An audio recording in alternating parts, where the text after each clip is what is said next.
Good day, College of Influence, and welcome to your next study hall with me, Kyle Yomseth, owner of College of Influence and founder of G&B Digital Management, one of the nation's biggest exclusive talent management firms for your top influencers out there. So I've got a lot of great information to share with you, and we're going to cover in this study hall session how influencer campaigns work.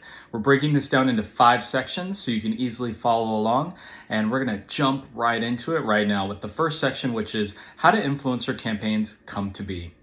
So to answer that question, how influencer campaigns come to be, basically we got to backtrack a little bit and think about what happens during a campaign and what are the results that people are looking for. If you're an influencer who's done any campaigns, you kind of know that there's generally a goal that you're trying to reach.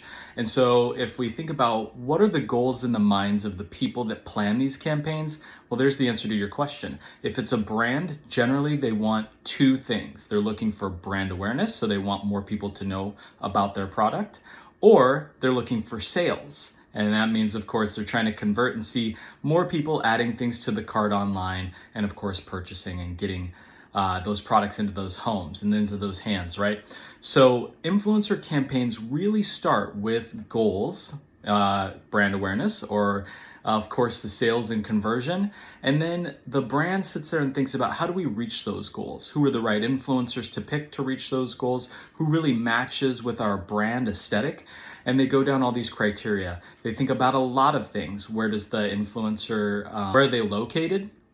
What age demographic are they? How much money does that influencer make? And how much money does the community around the influencer make? You think, yeah, like that's crazy. How would they know how much money I make? I'm an influencer. Well, there's different ways to research and tell all these things, like where the influencers are, how much money they make, what the gender breakdown is. You can see your, demographics on this using the influencer dashboard in Instagram or in other apps.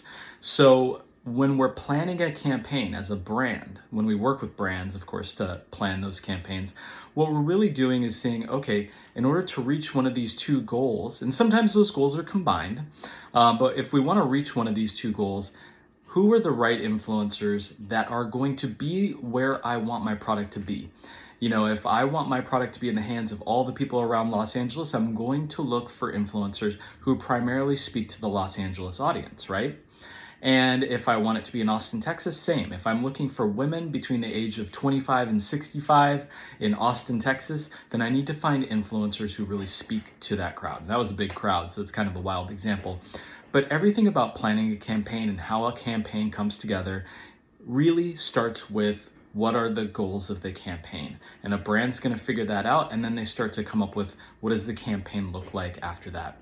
There are other things that you want to keep in mind too, certain times of year. Maybe Valentine's Day is coming up, or the holiday season, or back to school. There are all these themes that happen throughout the year that help brands think about, okay, what do we want the theme of our campaign to be? And they usually establish the theme, and then they'll go into, okay, what influencers fit within the theme that are going to help me hit my goals. So that's the answer to the first question. How do campaigns get planned? Second question, once you've been confirmed for a campaign, how do you really start and how do you prepare? So, okay, you've been, reached out to by a brand and they really want to work with you, and you guys have done some of the negotiations, so you know what you're going to get, whether that's money or a product or whatever, and you've been selected and contracts have taken place. We're going to skip all that stuff and just get into how do I start the campaign? Well, the first thing you want to do when you're going to start a campaign is actually read the brief, the details of the campaign. I know that seems really silly for me to say out loud, but you would be surprised, or maybe you wouldn't be surprised, at how many people just skip reading the directions to the campaign. And they start to get in because you've got all these crazy, great, wonderful creative ideas that you think are the best way to go about solving how do I create content for this campaign. But we've got to make sure that your creative ideas really match with what the brand is looking for. And that typically comes in the fashion of a brief. What is a brief? Well, a brief is a document that usually a brand or an agency who's working with a brand puts together to define what the campaign's going to look like. It'll typically tell you what to do and what not to do in order to meet the requirements of what this campaign needs to look like. So the first step always is to read all of the details. I will say, caveat, that sometimes brands or agencies don't put a brief together. That doesn't mean there's no, direction and you can just do whatever you want. A lot of times brands or agencies will put the brief, put the directions in the contract. So if you haven't gotten a brief, you should always ask for the brief to your brand or agency representative. Ask for the brief. If there's no brief, ask for the details, and a lot of times, again, the details will come in the contract, so just be aware and be mindful of checking the contract. And if neither of those things happen, it's not in the contract, it's not in the brief, then third, ask over the email before you get started in creating anything, what are the parameters of the campaign? How do you want the campaign to look? How do you not want it to look? A really great superstar question that you can ask as an influencer to your brand or agency partner is, can you show me 2 or 3 posts that I've done that really fit the aesthetic that you're trying to achieve in this campaign? That is a key superstar question that the best influencers ask all the time, because then that forces the brand or agency to actually look at your feed and say, okay, I like this one, this one, this one, and here's what we'd like to see from examples of what you've already produced that align with our brand goals. That's really clear direction. Now, the third question, what information is important to record while the campaign is running? That's a really deep and interesting question, because we all know, especially, for those influencers who have some experience with campaigns, that Instagram and many of these other platforms, they actually record all the data for you. We call them stats, right? And if you're working with any brands or agencies, typically they will ask you for your stats or analytics. And that's typically screenshots of all the performance from your post, from your grid post, maybe from your stories that you share, whatever kind of content you're sharing. All these platforms have great ways to see how much engagement you're getting on each post, the impressions, maybe even the swipes from, various Instagram stories as an example. So do you really need to record anything along the way? Well, yes. There are a lot of things that happen during the campaign. Let's say I posted today, and really I need to turn in my statistics and analytics 3 days from now. So we've got the start point today. Really the end of the campaign, and when you're going to wrap things up with the brand, is 3 days from now. What you're going to see during that time are changes in the stats over time. So you can kind of mark like what happens in the first 24 hours, maybe take some notes or do screenshots of your analytics in the first 24 hours, and then also take screenshots on that third day so that you can compare and see, okay, cool, how much should I actually grow over time? And that way you can actually give some of that information as you turn in all of your stats and analytics. You can talk about that with your brand partner or agency partner.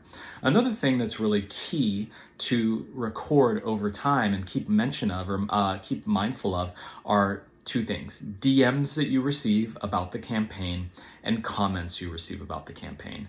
So comments, that's the easy one. It's everything that you're seeing in public on the posts that you put.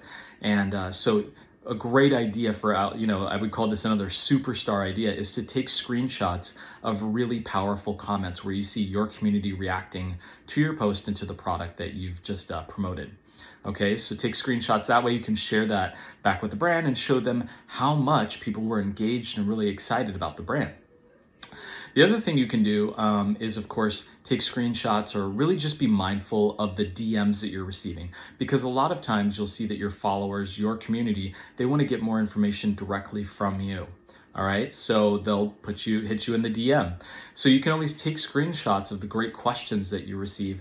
Brands love to see that. They don't typically get to see information like that and conversation like that about their products. And so you can always take screenshots. I always say it is a really, really good idea. I think just a respectful idea to ask the person who sent you the DM if you can share their question with the brand. And it just makes for a good, of course, harmonious relationship with you and your community. But that kind of deep information is something that you can record along the way that shows that you're really invested in helping the brand reach their goals and giving them great information, great feedback from your followers that's going to help them plan their next big campaign that hopefully you're going to get on. All right, the fourth question that we're going to break down is, how do you deliver results to a brand? Let's go back to that first question that we answered about how campaigns get started. And if you remember, there's typically 2 goals in influencer marketing campaigns: brand awareness and, of course, conversion. So seeing people shop and buy the product. So how do you deliver results? Well, a lot of that really, is related to how you typically speak to your audience. Are you an influencer who's, very good at getting conversion? You know this because you've shared links before and you get lots of swipe ups and people say they're buying your product. Or are you an influencer who's really a lot more about the aesthetic and, putting a great creative concept together that really shows the brand without so much thinking about like, are they converting? But you do a great job of getting high engagement on every post and a lot of comments, which show really good, strong brand awareness coming from your post. So you got to think about, okay, how does what I do relate to what the brand's goals are? And then, of course, you're going to work to create the right posts or the right stories or whatever it is in order to reach those goals. Then again, as we just mentioned in the last, question that we answered, it's like tracking and recording what happens during the campaign so that you can deliver results. You can say, okay, cool, we got this much engagement on a post, which is incredible. And a really great way to actually talk to a brand about the results that you're delivering is saying, hey, usually on my baseline posts, the posts that I'm doing that are not sponsored, I only see 2% engagement. But for your post, because I worked really hard to meet your goals, I saw 3.5% engagement, looking at how many people like and comment on each post. Or, hey, usually when I just, use a swipe up link on stories to, share an article that I read, something that's not related to a brand or not related to a campaign, I only see, 100 swipe ups. But for your campaign, I actually saw 500 swipe ups. You can draw that information out, and actually reflect against campaigns or against your organic posts and really talk to the brand about the results you're delivering. How does that compare to your normal post? How does it compare to other campaigns? Anytime that you can surface and give them more information like that, it's going to make you stand out as an absolute superstar on the campaign. Now let's get to that last question. All right, the last question, question number 5. What is the one thing that you need to look out for in every campaign? And I know that sounds like a really difficult question, but I have a very easy answer, and I've already given it to you a couple times during these questions.